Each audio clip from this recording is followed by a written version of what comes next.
Hello everybody, welcome to a new video. This was a day I spent in Cromer. This is me I've just headed from the car park. I parked in the Meadow Road car park, very near, almost within sight of the pier, and then slightly to the left of the pier is this lovely pathway down to the beach. Good morning everybody, we are in Cromer. No plan. I just fancied a day out at the seaside. The weather forecasters had promised it was going to be cool and overcast, but the sun is out. And I've forgotten my cap like a moron. So I think this day's going to be a bit shorter than it was planned to be. Because without a cap, like vampires, I'm not allowed out in sunshine. But it's only 8 o'clock. The sun can't do much damage at this time of day, so I've parked up. The car park was quite expensive, I have to say. I was quite surprised. I think it was £3 for 2 hours, but the longer you went, the more expensive it got. So I booked 2 hours, so I got no more than that. We've got a pier. I think we've got a Banksy. Never seen a Banksy, never been in the presence of a Banksy. Don't know anything about it really, but I feel a little kind of frisson of excitement about the fact that I might see a Banksy today, and an inland lighthouse. So we'll see how we go. So there are several ways to get down to the beach from Cromer town centre. If you were to walk directly to the pier, it's a relatively easy kind of down the road, and then there's the pier. If you were to turn right or left, the cliff climbs fairly sharply, and you end up quite a way above the beach. And there are several ways that you can go down. You've got these stairs. I'll show you the view from the bottom in a second. I obviously chose to go a little bit further to the zigzaggy slope.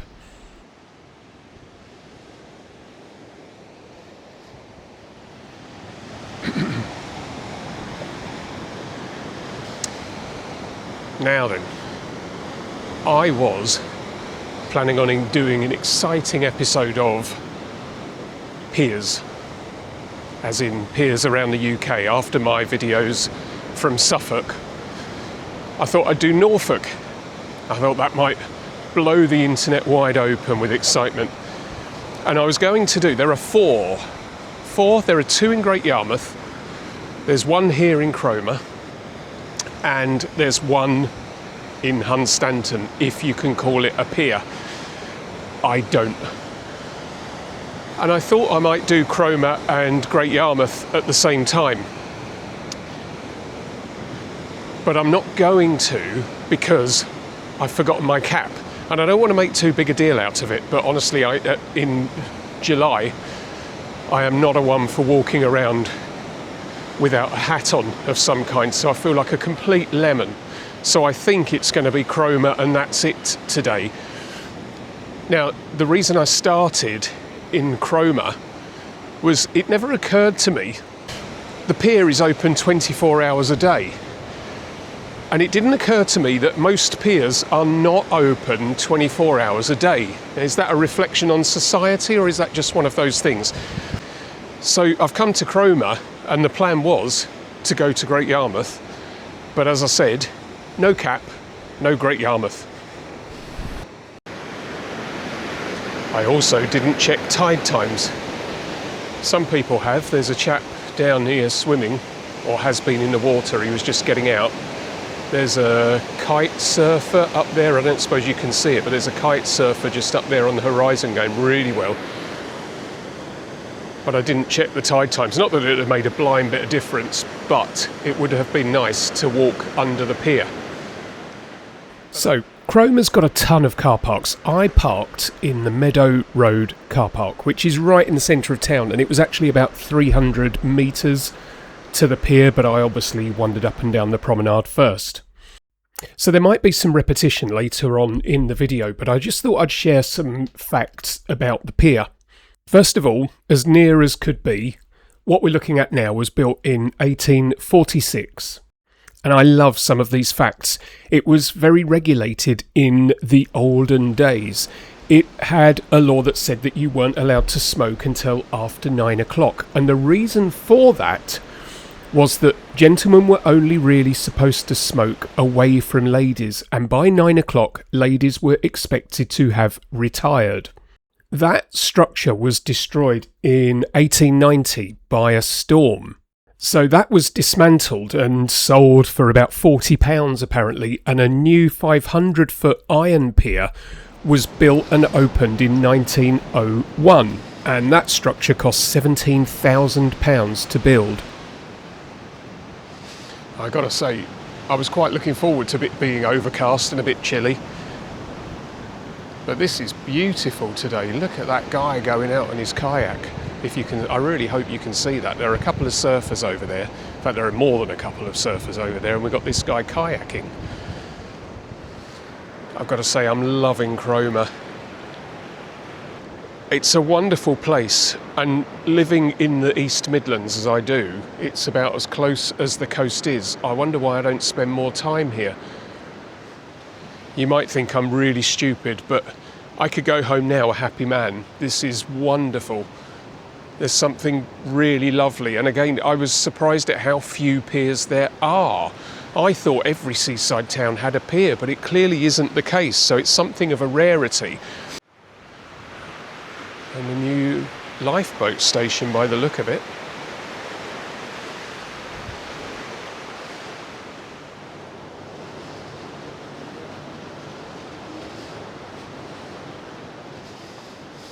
I don't think I've really shown you anything that's actually on the pier. We've got a bar here.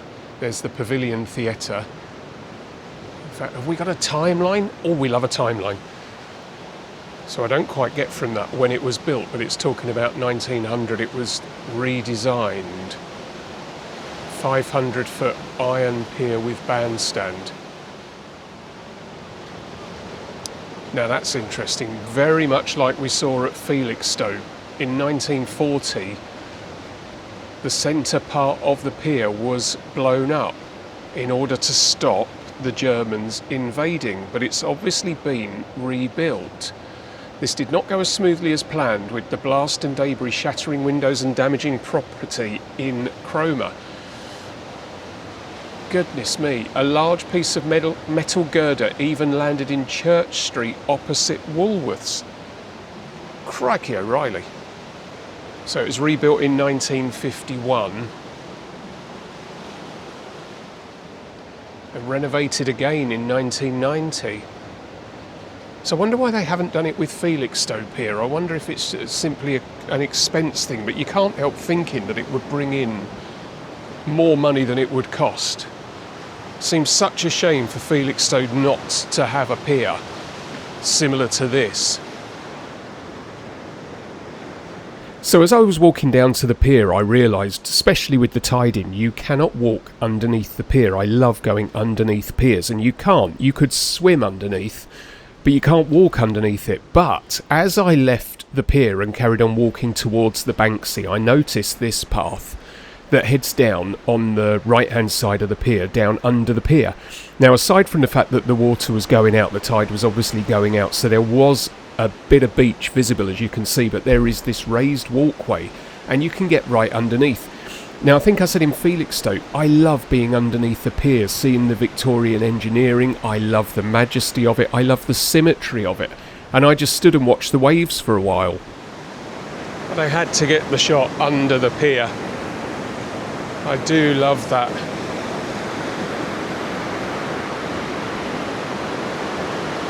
What a beautiful morning. Right, I didn't go there, but it would appear to be a top tip. Go to North Coast Coffee. Queue was massive. There was some kind of surfing club going on. Dozens of people getting ready to go out surfing, which looked ever so exciting. And then a massive queue at North Coast Coffee. So at this point, I'm walking away from the pier in an easterly direction down the coast. I'm heading towards the Banksy, and I just thought that this was really charming. These are all, I assume, old or less used fishing vessels that are just sort of beached up. Cool, these remind me of Butlins. Shall we say a modern interpretation of a beach hut? I say modern, I bet they're about 50 years old. I am now heading towards the Banksy. Is that the term? The Banksy? I think we know what I mean, don't we? Look at this again. How old is this? And I assume these are or were local fishing vessels. I don't know. Just looking back at the pier. Could have spent all day on the pier, I think, just sitting there and listening to the waves. You always forget how loud the sea is until you're at the seaside. We've failed, I've failed, it's not there. This is where the Banksy is supposed to be. So it's supposed to be somewhere along this wall, and I think possibly over there. Look how high the cliff is. There is no sign of anything. It's either been washed off by a high sea, which I guess is entirely possible. Did he use Sharpies? Who knows? So I'm guessing it's gone, which is a shame because I was quite excited, as I said, about seeing a Banksy. I'm not an arty kind of person. I don't understand art in general. But I kind of like what Banksy does. I like the sensibilities around Banksy and the accessibility. Except, I've never accessed it. So I'm walking along here now. I want to go up there. Actually, what I want to do is go back to the pier because it's brilliant. But I want to go up there and see this lighthouse. Anyway, I'm scouring these walls and there is no sign of a Banksy anywhere. But who cares? And we make our way up. When I failed to find the Banksy, I thought there might be a way straight up to the lighthouse, but there wasn't. So we're on a bit of an alpine pass. But we're going to go and see if we can find this lighthouse. And that might be me done for the day.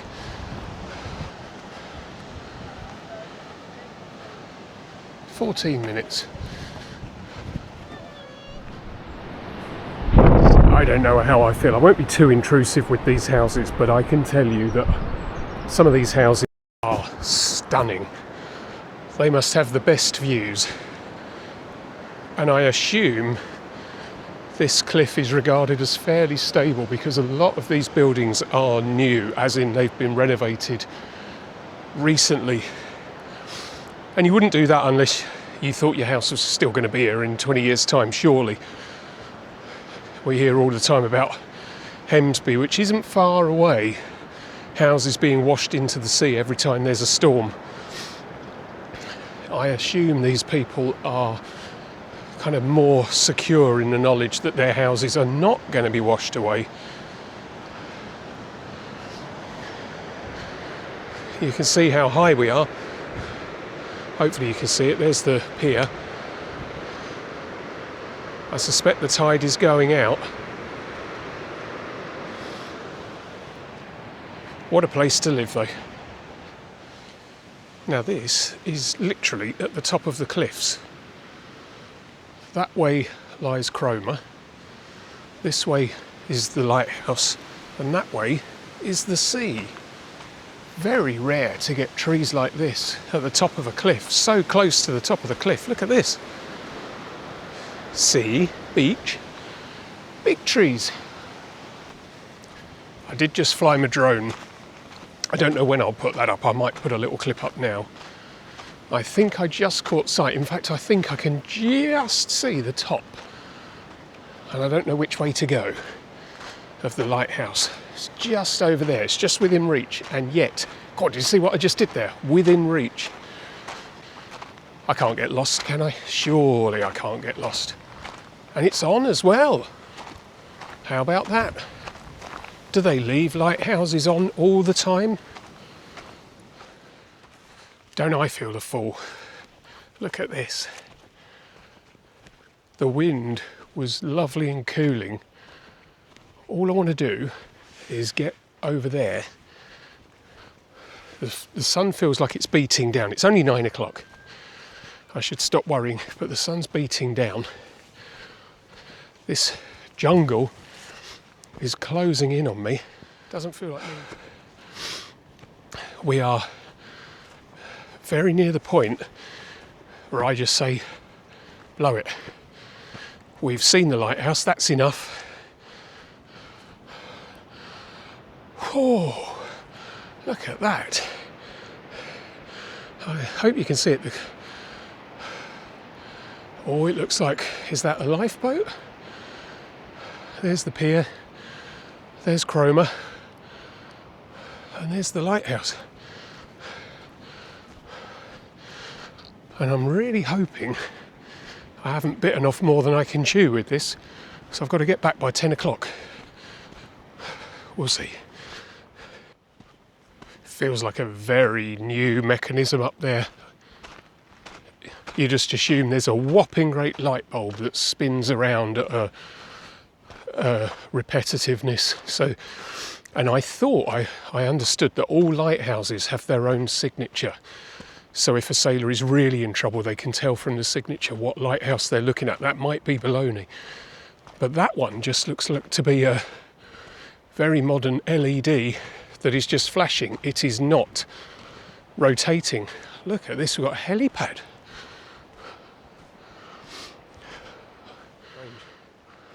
But we are much further from the sea than the lighthouse was in Southwold. But I can see why it is. It's obviously a very good vantage point.